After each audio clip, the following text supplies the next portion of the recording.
When we talk about 5 minutes, obviously that's similar to gasoline for 400 kilometers of charge. Some of the others are more like the best-in-class Lucid, obviously is quite famous. They're doing it in like 100, maybe 180 kilometers in that time. So this is a real step change. And not only is it that, what you've got is an announcement, and they're going to make the vehicles available a month later. So typically you might hear an announcement from a Western automaker, and maybe a couple of years later that tech you've heard about will be there, whereas they're saying these vehicles in China, you'll be able to buy them soon. But yeah, that is only in China. How did they get it down to 5 minutes? So it seems like they've improved the fast charging technology through both the voltage. So you have higher voltage on the vehicles. You could lower the current or more the current to accept this power, and then changing the battery chemistry as well. So the interesting thing is that they've added different types of cooling, because if you have really high currents going through the battery, then you have a lot of heat being created. So they've changed their cooling technology. They've improved some of the other intricacies of the cells as well. And on a bigger market point, you've got a lot of companies saying we're going to build solid state batteries, so like next generation battery technologies for the car. Well, is that even needed anymore if BYD can do this with an evolution of the current tech? So what likely will be the competitive response from the Western battery infrastructure people? They got to up their game like now, don't they? Yeah, it's just such a race. Like you look at these EVs and you think about buying one, and there's just something new coming that's more advanced, one after the other. So like as a consumer, maybe you don't want to buy because you think, well, I'm going to buy something that'll be obsolete pretty quick.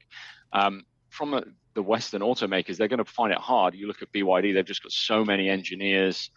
They're vertically integrated. They're doing much of this by themselves, all the way down to like now buying the ships to distribute these cars they've built around the world, and getting involved in the metals and mining game and things like that. So it's hard to imagine how everybody is going to compete. Obviously, we've got tariffs in different regions to try and block the Chinese out.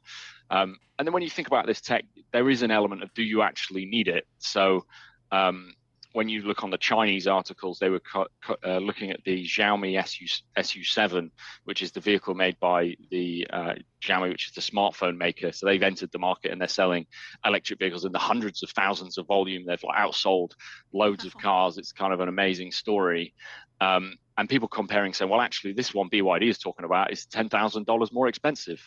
So the tech is not necessarily everything on fast charging, when there's people who are doing fast cars, fancy cars. They got a lot of other features as well. Like, whilst this is a step change, do we necessarily need 5 minutes over 10 minutes? Does everybody care? It's debatable. I mean, it depends how long your bathroom break is, which, you got to shop, you got to get some concessions. Okay, we also had the headline that BYD is outselling Teslas in China in particular. You can't get a BYD car in the US, I should point that out. And the BYD sales for this year, about 5 to 6 million cars. So is this 5-minute battery like a big selling point for this in comparison to, say, a Tesla, or no?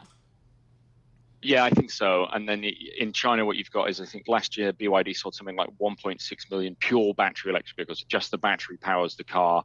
And I think Tesla was somewhere around 600,000 to 700,000. So it gives you, and they were second. So it gives you an idea. Tesla doing well, but obviously just how well BYD are doing.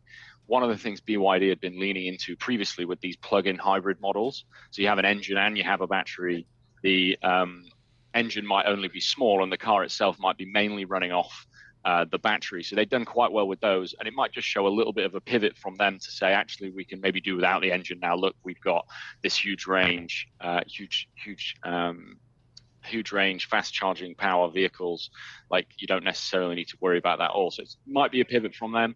In terms of Tesla versus BYD, when you said that they're not available in the US, but they are available in other regions. So they've done very well in places like Brazil and Thailand. There's something like 80-90% share of the EV market there. And like 80-90% share is obviously huge so that's Chinese manufacturers, of which BYD is a pretty major one. They got a plant out in Brazil as well. So they're making moves to kind of dominate those. The charging tech could be part of that too. So the interesting thing is, like, we've had these like charging connector wars. Do you have the Tesla connector?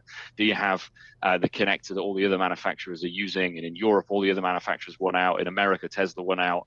Well, arguably in some of these kind of small emerging markets, that you could end up with the Chinese connector becoming an interesting proposition, and maybe the Chinese automotive industry will think about that.